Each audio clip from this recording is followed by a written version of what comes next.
Hi there, this is a quick demo of a new feature. It's in the editor and SDK called, collision scripts, collision masks and collision groups. And it effectively enables you to monitor collisions in a kind of general way and then respond to those collisions by firing scripts or doing things like that. So you can have collision triggers that don't respond in terms of like rigid body dynamics with things other than just generating collision entered and exit events, and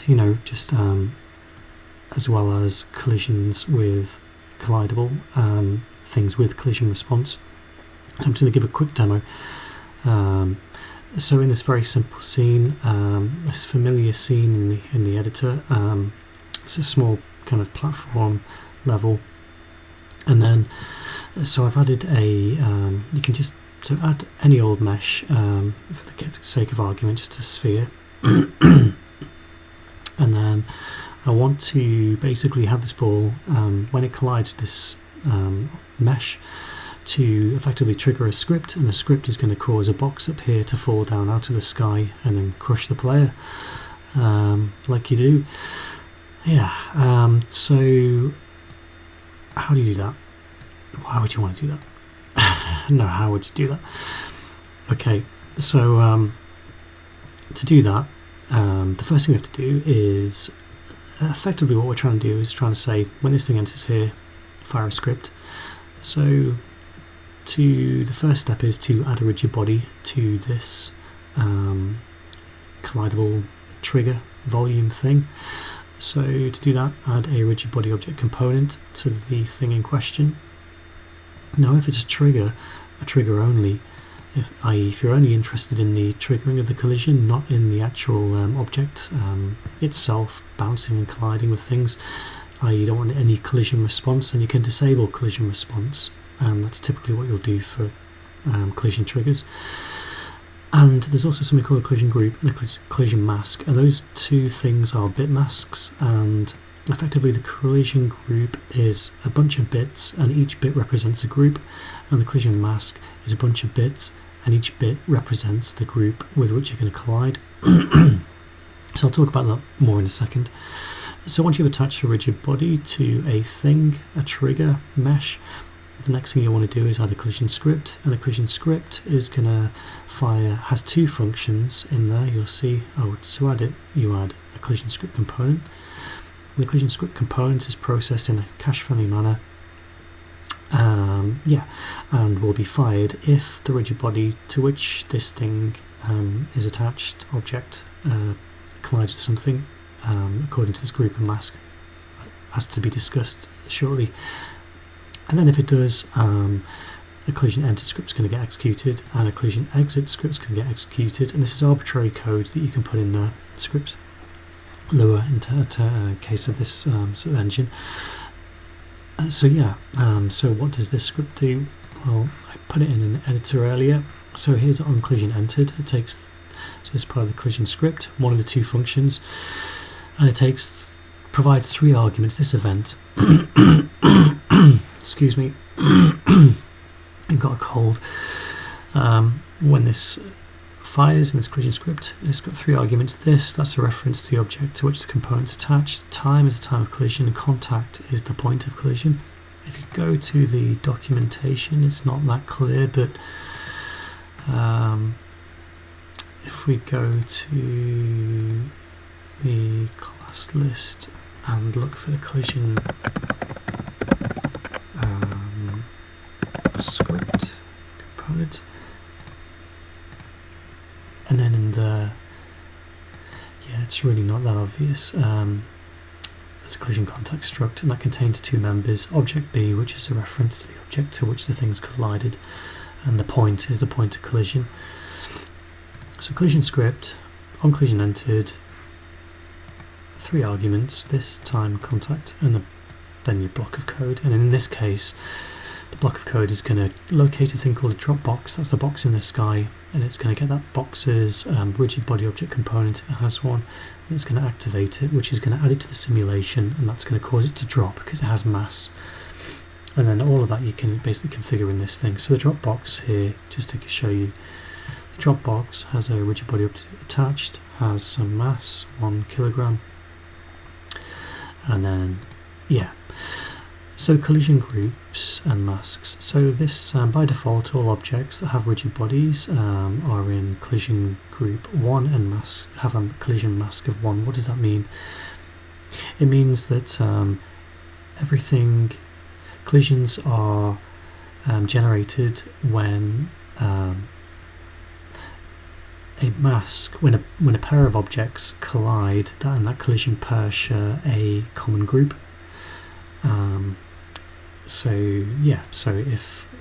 Because everything by default has a group of 1, then everything collides with everything with a group of 1. But when you have a situation where you want to create a trigger and you only want that trigger to be triggered when certain objects collide with it, well, it's not practical to, say if object is this, else, or some big switch statement. It makes sense to do it at the collision level by using some kind of filtering mechanism, and this is achieved using groups and masks. And the bit masks, so if I only want this to collide with the ball, I'm going to stick it in its own collision group, and then let's just crack open the calculator just so we can visualize how that works. So open up the calculator. So imagine we're looking at this mask, the collision group and the collision mask. They're both 16 bits wide. So by default, everything is in collision group 1 and has a mask of 1, and that means that all objects collide with all objects. But for the collision trigger, I only want that to collide with objects. Let's say it's arbitrary. I could choose any of the bits. I'll just choose bit number 2 to represent my collision trigger group.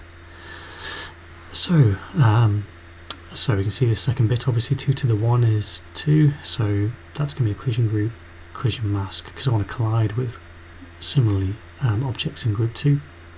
So the ball then, how does that work?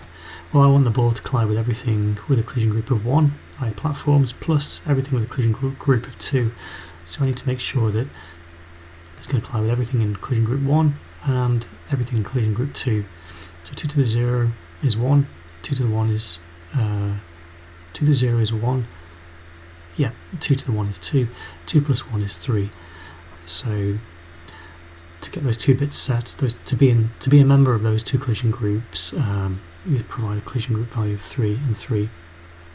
So it's the ball, 3 and 3, and the proximity sensor just 2 and 2. I hope that makes sense. Yeah. So that's going to bounce along and it's going to enter this, and a collision is going to occur, and then the physics system is going to say, okay, does this object have a collision script attached? Yes, it does. Okay, invoke it. Invoke it on collision entered, providing some data, which we've already had a look at. And that's going to locate the Dropbox, which is floating in the sky.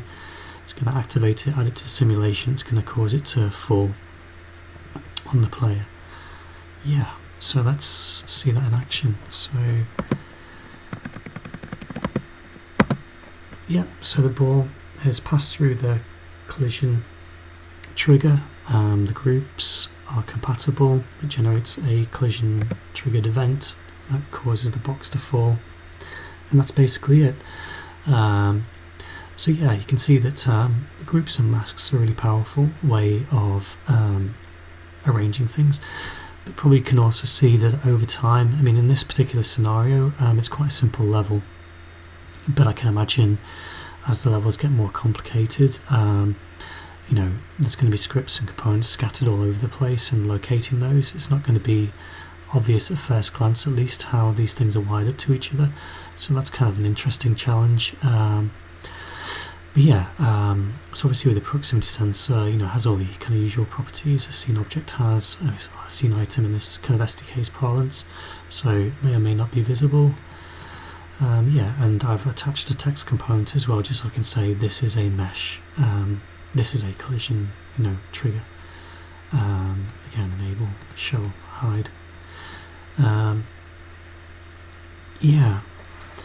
One thing that is obviously clearly missing in this is kind of the separation of edit versus play. I mean, you can see we're playing the scene, but also editing it, and that's okay until you start doing things like adding scripts to cameras, either play camera I've got here, that basically says every frame. So you, as well as having collision script, you can also attach a regular script to obviously objects that's going to fire every frame in a cache-friendly manner.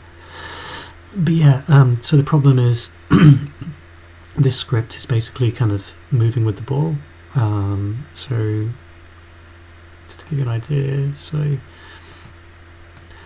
wired up some keyboard key down events to fire scripts. So when the player presses like left, the move left script triggers. That applies an impulse force to the box which moves it, and then in the player camera's script, each frame it's going to basically get the current position, the delta of the previous ball position, the new ball position, then apply that to the camera's position and its look at vector.